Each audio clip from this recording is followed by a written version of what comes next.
how do you prioritize goals in retirement? Like not running out of money versus enjoying my retirement and spending my money too. So how do you prioritize that? How do you prioritize goals of not running out of money versus what I'm going to spend today? Hmm. Right? So I guess one of the things that I really think about all the time, and this is where planning comes in for me, is I want to know what I can spend today and not be broke tomorrow. Hmm. Right? I mean, that's kind of what can I spend today without really damaging my future? And that's critical. I mean, I don't understand half the times when somebody doesn't have a plan in place, how you figure that out. You're just kind of guessing, and you could be right. You could be underestimating. Maybe you could spend more, right? Hmm. That's kind of interesting.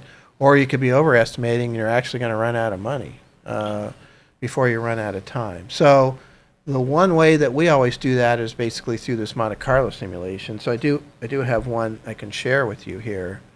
And so, of course, with Monte Carlo simulation, we can say, okay, what amount of spending is going to make you run out of money, and what amount of spending is most likely not going to make you run out of money. And then you've got a dollar amount. Now I got a budget. And so let's say it's X dollars. I can take that and I can go out and say, okay, I can spend that, any way I want. Maybe I'm spending too much over here. I'm going to try to cut that back so I can spend some more on travel or, whatever it is. Hmm. But now I have a budget and I know, hey, I can take a $10,000 trip, or I can't take a $10,000 trip, or, whatever it is. I'd like to know. Now, there are some people that have so much money it doesn't matter, right? Yeah. It's just like, okay, but we're talking about the average, client that we deal with. They've got a certain amount that they can spend and make it work. And it's really, really useful to know what that is. Hmm. And so when we do Monte Carlo simulation, inside this financial plan, we'll have all of your outside incomes that are coming in. Social Security, rents, pensions, those types of things. And then we'll have all of your assets listed, right? And how they're broken down, stock, bond, cash, that type of thing. And then how much you're going to spend on all these things. So here's our first foray. We're going to look at this, see if this works. We're going to spend X amount on basic retirement expenses, and then, medical, maybe dental, hearing aids, travel, car replacement, home repairs, breaking out into these subjects.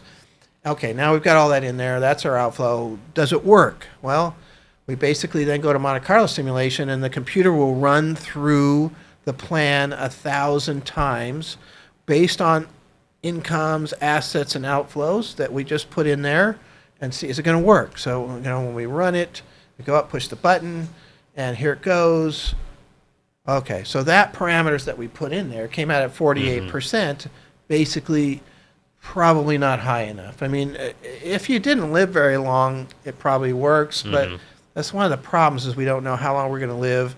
We do have to plan financially, in my opinion, for some longevity. Yep. Because that's the problem. Okay, I'm only going to live to 80. Well, and I'm going to run out of money at 80. Okay, fine. But then all of a sudden you're 85 or 90. What do you do?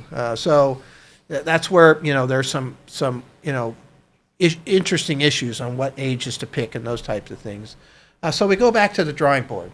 Yeah, this is Right? where we start to like downsize goals or something like that. Say, Yeah. I have a travel budget of $15,000 a year. Right. Maybe we have to cut that back to $5,000 a year. Right. And so we look at the different aspects of where we can, kind of move things around. And then we come back and we say, okay, we just kind of push the button again after we've made these adjustments. And okay, great. Look at this one here. We got a 96% probability of success.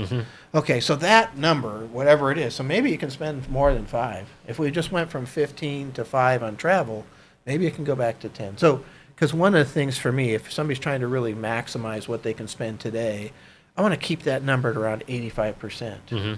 And then if I run this every 6 months, I can tell if things are off or not pretty quickly, and maybe we make adjustments. But I could tell somebody, okay, at 85%, here's your overall budget, for your all these things, travel, medical, home repairs, all these things. And that's going to work, right? And go spend that.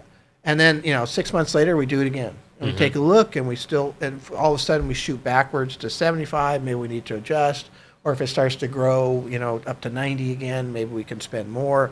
So that's how we do it. And so To answer the question, you really want to prioritize not running out of money versus what the enjoyment that you might get out of today, because running out of money will take away all of your joy. That is true. So so anyway, that's the process that we use, and I think it's, again, knowing what you can do today that won't damage your future allows you to have so much more fun today, because you know exactly, I can afford this trip. It might even be more than I thought I could afford, but I'm looking at this, I'm run 1,000 scenarios, and I can afford this trip. And when you're on that trip, you're pretty happy. Instead of having this thing in the back of your head, can I afford this trip?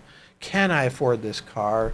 Can I afford to lend this money to my kids? Whatever it is that's coming up, I think it's critical to know the answer to that, at least as much as you can know.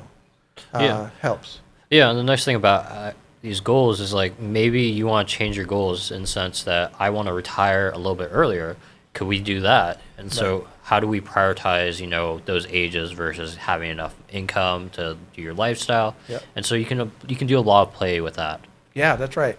All kinds of scenarios that we can run through to try out and see what works and what doesn't work. And I think it's quite useful as far as that goes. So that's good.